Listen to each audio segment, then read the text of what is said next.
Good evening दोस्तों। तो कैसे हो आप लोग। पिछले लेक्चर में हम लोगों ने पढ़ा था होम्योस्टेसिस के बारे में, एसिड बेस बैलेंस के बारे में, क्या हमारा किडनी मेजर रोल जो है वो मेजर वर्क करता है इन सब चीज़ों के बैलेंस के लिए, और क्या हमारा लंग्स जो है इन सब चीज़ों के बैलेंस के लिए मेजर रोल अदा करता है। ये सारी चीज़ें हमने देखा था।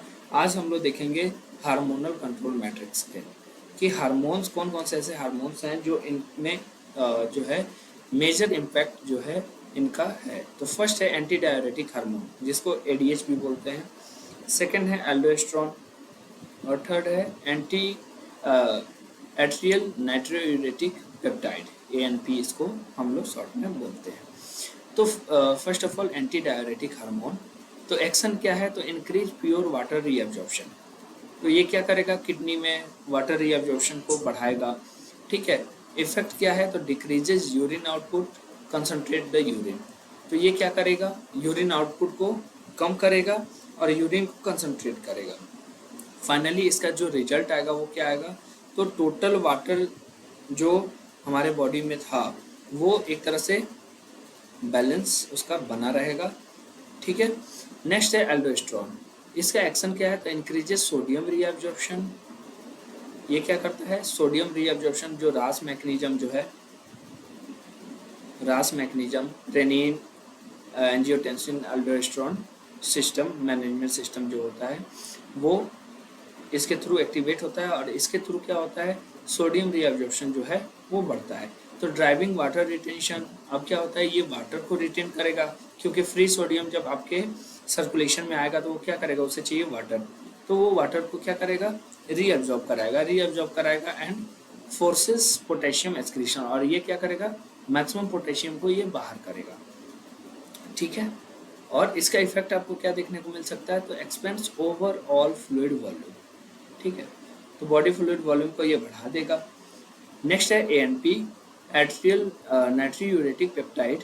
तो इसका एक्शन क्या है, तो एक्टिवली अपोजेस एल्डोस्टेरोन। ये क्या करेगा, इसको अपोज करेगा। ठीक है। Promotes the aggressive excretion of sodium and water. तो ये कब सिक्रेट होगा, जब आपका मान लो बीपी बहुत बढ़ा हुआ है, फ्लूइड वॉल्यूम जो है बहुत ज़्यादा इकट्ठा हुआ है, एक्स्ट्रा सेलुलर फ्लूइड जो है बहुत ज़्यादा बढ़ा हुआ है आपका, तो उसको क्या करेगा, ये एट्रियल नाइट्रोयूरेटिक पेप्टाइड जो है ये उसके अगेंस्ट वर्क करेगा। किसके अगेंस्ट, तो एल्डोस्टेरोन के अगेंस्ट। और ये क्या करेगा, तो ये सोडियम और वाटर के एक्सक्रीशन को प्रमोट करेगा। ठीक है। इफेक्ट इसका क्या होगा, तो इंक्रीजेज यूरिन आउटपुट बढ़ जाएगा और रिड्यूसेस फ्लूइड वॉल्यूम। तो आपके एक्स्ट्रा सेलुलर स्पेस में जो फ्लूइड का वॉल्यूम होगा वो घट जाएगा। आई थिंक ये जो हार्मोनल कंट्रोल मैट्रिक्स होगा ये आपको समझ में आ गया होगा। नेक्स्ट है the cellular seesaw. Sodium और पोटेशियम की बात करें तो मैंने आपको बताया था शुरुआत में कि एक्स्ट्रा सेलुलर फ्लूइड केटायन की बात करें तो सोडियम जो होता है एक्स्ट्रा सेलुलर फ्लूइड केटायन है, और इसका जो नॉर्मल ये होता है, नॉर्मल वॉल्यूम होता है वो कितना होता है, 135 to 145 milliequivalent per litre. और जो पोटेशियम होता है वो कितना होता है, तो 3.5 to 5 milliequivalent per litre. और ये पोटेशियम की बात कर रहे हैं, और ये क्या है, तो इंट्रासेलुलर फ्लूइड केटायन है। ठीक है। ये एक दूसरे को बैलेंस करेंगे। ठीक है। तो सोडियम क्या है, तो the primary extra cellular cation drives osmotic pressure. ये क्या करता है, ऑस्मोटिक प्रेशर को बढ़ाएगा एंड नर्व इम्पल्स ट्रांसमिशन में भी ये हेल्प करता है। पोटेशियम क्या है, तो द प्राइमरी इंट्रासेलुलर केटायन है ना, dictates cardiac rhythm regulation and critical muscle contraction में ये क्या करेगा, हेल्प करेगा। तो homeostasis relies on the strict sepal segregation of those two dominant cations। ठीक है। तो इधर क्या है, हमें दोनों को बैलेंस करना है ताकि हमें क्या मिल सके, होम्योस्टेसिस जो है वो हो सके, बॉडी में इक्विलिब्रियम जो है, इक्विलिब्रियम का स्टेट जो है वो डेवलप हो सके। नेक्स्ट है द मास्टर इलेक्ट्रोलाइट मैट्रिक्स। तो यहाँ हम देखेंगे कि कौन कौन से केटायन और एनायन हैं, और ये जो किस टाइप के हैं, और ये कहाँ पे लोकेटेड होते हैं, क्या इनका नॉर्मल रेंज होता है, प्राइमरी फंक्शन क्या है, और क्लिनिकल अलर्ट क्या है। तो सोडियम आप जानते हो ECF cation extracellular fluid cation है। नॉर्मल रेंज इसका 135 to 145 milliequivalent per litre होता है और इसका काम है फ्लूइड बैलेंस और नर्व के ट्रांसमिशन में। और क्लिनिकल एटर्ट तो अगर सोडियम कम होगा तो कंफ्यूजन का स्टेट पैदा होगा, सीजर्स आ सकता है, कोमा डेवलप हो सकता है। पोटेशियम तो ये ICF कैटायन है, इसका 3.5 to 5 milliequivalent per litre जो है नॉर्मल रेंज होता है और इसका काम क्या है तो कार्डियक और मसल फंक्शन में ये हेल्प करता है। और क्लिनिकल अलर्ट अगर पोटेशियम जो है वो कम होगा तो क्या हो सकता है, एरिथमिया डेवलप हो सकता है और कार्डियक अरेस्ट हो सकता है। कैल्शियम की बात करें तो ये भी क्या है, आपका बोन के अंदर रहता है, आपको पता है, और एक्स्ट्रा सेलुलर फ्लूइड कैटायन है ये। इसका नॉर्मल रेंज 8.5 टू 10.5 मिलीग्राम पर डेसीलीटर होता है और प्राइमरी फंक्शन क्या है तो बोन के स्ट्रेंथ में आप जानते हो कैल्शियम का रोल होता है, क्लॉटिंग और मसल के फंक्शन में भी ये हेल्प करता है। और अगर कैल्शियम कभी कम होता है तो उसके लिए क्या क्लिनिकल अलर्ट आपको देखने को मिल सकता है, तो टेटनी हो सकता है, मसल वीक हो सकता है। क्लोराइड ये क्या है, ECF एनायन है और ये नॉर्मल रेंज इसका जो है वो वेरी कर सकता है।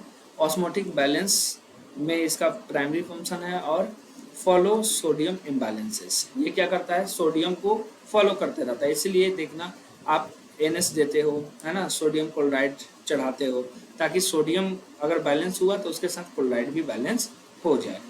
ठीक है, तो सोडियम बैलेंस है तो लगभग क्लोराइड बैलेंस ही होता है।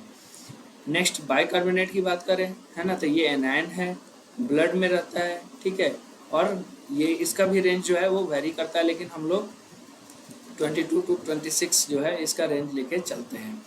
प्राइमरी काम क्या है तो प्राइमरी pH बफर का काम करता है ये, और एसिडोसिस और अल्कलोसिस देखने को मिल सकता है अगर ये डिसबैलेंस हुआ तो ये इम्पॉर्टेंट है एसिड बेस बैलेंस के अकॉर्डिंग।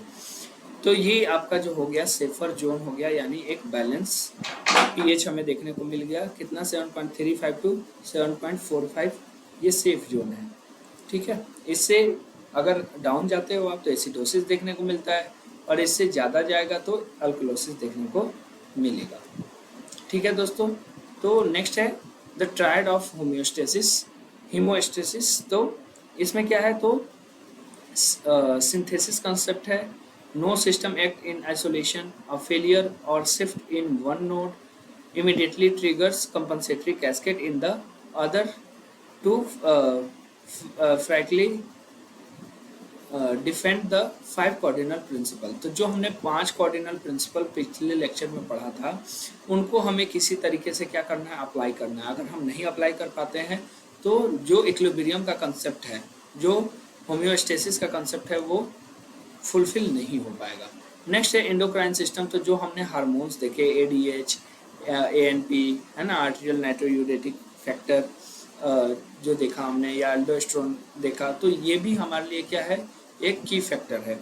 रेस्पिरेटरी सिस्टम पे देखा हमने CO2 और O2 बैलेंस को लेके, है ना। नेक्स्ट आपका रीनल सिस्टम, तो hormonal command, force urinary retention, altering systemic volume and electrolyte level. तो ये सारे फैक्टर्स जो हैं कहीं ना कहीं होम्योस्टेसिस के लिए वर्क करते हैं। नेक्स्ट है clinical implication when balance fails. तो फर्स्ट है सीवियर फ्लूइड इम्बैलेंस को जो है हमें क्या करना है, रोकना है। तो manifest as profound dehydration, volume deficit या ओवर हाइड्रेशन या फ्लूइड एक्सेस जिसको बोलते हैं, और कैटास्फोरिक हीमोडायनेमिक शॉक। ठीक है, तो इससे हमें हीमोडायनेमिक शॉक से या हाइपोवॉल्मिक शॉक से जो है पेशेंट को बचाना है, इलेक्ट्रोलाइट डिसरप्शन से बचाना है, और न्यूरोलॉजिकल क्राइसिस से भी पेशेंट को बचाना है। क्योंकि आपने देखा था कि सोडियम अगर अल्टर होगा तो कन्फ्यूजन का स्टेट जो है वो डेवलप हो सकता है। तो आज के लिए इतना ही दोस्तों, मिलते हैं नेक्स्ट लेक्चर में।